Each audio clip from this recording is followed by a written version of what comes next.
श्री राम सहनशीलता और दयालु के प्रतीक हैं। वे हर एक रिश्ते को संभाल कर चलने वाले थे, चाहे वो भाई का हो, पुत्र का हो, पति का हो या फिर प्रजा का। लेकिन फिर भी श्री राम से कुछ घटित हुआ था, जिसकी वजह से उन्हें एक अप्सरा से श्राप झेलना पड़ा था। आखिर कौन थी वह अप्सरा जिसने मर्यादा पुरुषोत्तम श्री राम को श्राप दिया था? चलिए जानते हैं इस अद्भुत और अनसुनी कहानी के बारे में। आपसे निवेदन है कि इस वीडियो को अंत तक जरूर देखें। अगर आपने हमारे चैनल को सब्सक्राइब नहीं किया है तो हमारे चैनल को सब्सक्राइब कर लें, क्योंकि मैं ऐसे ही अनसुनित कथाओं को सुनाता हूं और आप मेरे चैनल पर जाकर चेक भी कर सकते हैं। देवराज इंद्र के पुत्र और किष्किंधा का राजा बाली जिससे भी लड़ता था, लड़ने वाला कितना भी शक्तिशाली क्यों ना हो, उसकी आधी शक्ति उसमें समा जाती थी और लड़ने वाला कमजोर होकर मारा जाता था। बाली ने सुग्रीव की पत्नी और संपत्ति को हड़प कर उसको राज्य से बाहर ढकेल दिया था। यही वजह थी कि प्रभु श्री राम ने सुग्रीव से उनके बड़े भाई से युद्ध करने को कहा था। इसी दौरान श्री राम ने छुपकर बाली को तीर चलाकर मार दिया था और बाली मारा गया था।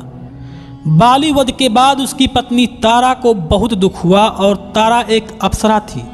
बाली को छल से मारा गया यह जानकर उसकी पत्नी तारा ने श्री राम को कोसा और उन्हें एक श्राप दिया। श्राप के अनुसार भगवान श्री राम अपनी पत्नी सीता को पाने के बाद जल्द ही खो देंगे। उसने यह भी कहा कि अगले जन्म में उनकी मृत्यु उसी के पति यानी बाली के द्वारा की जाएगी। अगले जन्म में भगवान विष्णु ने श्री कृष्ण के रूप में जन्म लिया था और उनका अंत एक शिकारी भील जरा को बाली का ही दूसरा जन्म था, उसी के द्वारा किया गया था।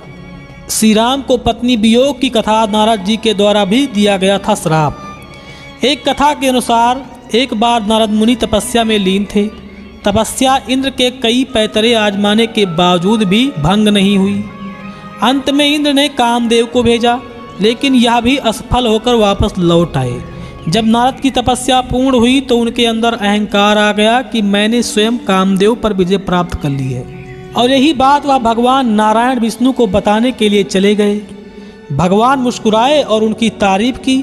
बैकुंठ धाम से निकलकर नारद मुनि आगे बढ़े तो उन्हें एक राजकुमारी दिखाई दी, जिससे उनको प्रेम हो गया और उन्हें ज्ञात हुआ कि उसका स्वयंवर होने वाला है। उसके लिए सबसे पहले रूपवान व्यक्ति की तलाश थी। यह सुनकर नारद मुनि विष्णु जी के पास आए और उन्होंने बिल्कुल उनके जैसा ही हरि रूप मांगा। ये प्रभु की एक माया थी जो स्वयंवर में जिस लड़की का विवाह होने वाला था वो साक्षात नारायणी माता लक्ष्मी जी थी और उनका नाम विश्व मोहिनी था। विष्णु जी ने तथास्तु कह दिया और उन्हें हरि रूप दे दिया। असल में हरि रूप को वानर का भी रूप कहा जाता है। और जब नारद मुनि स्वयंवर में बड़े शान से पहुंचे तो उन्हें देखते ही सब उनके ऊपर हंसने लगे और उनका मजाक उड़ाने लगे। नारद मुनि तो पहले समझ नहीं पाए, लेकिन जब उन्होंने अपना प्रतिबिंब देखा तो वह चौंक गए। नारद जी गुस्से में बैकुंठ धाम पहुंचे और उन्होंने भगवान नारायण से पूछा कि उन्होंने ऐसा मजाक क्यों किया।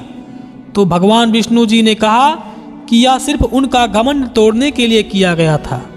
लेकिन उससे नारद जी को बहुत क्रोध आया और वो क्रोध शांत नहीं हुआ और वह बोले कि हे प्रभु, मैं आपको यह श्राप देता हूँ कि जिस तरह मैं पत्नी वियोग में दुखी हुआ हूँ वैसे ही अपने अगले अवतार में आप भी होंगे, और जिस रूप से आपने मेरा मजाक उड़वाया है वही रूप से आपको मदद मांगनी पड़ेगी, यानी कि वानर से।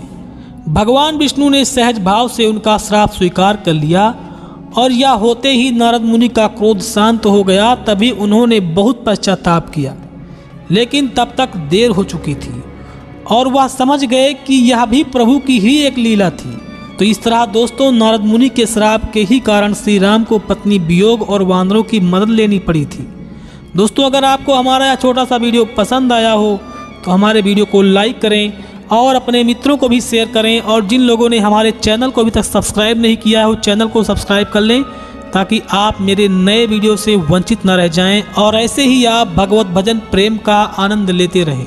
अब लेते हैं आपसे इजाज़त, मिलेंगे फिर ऐसे ही खास जानकारी के साथ। तब तक के लिए जय श्री राम, जय हिंद, जय भारत।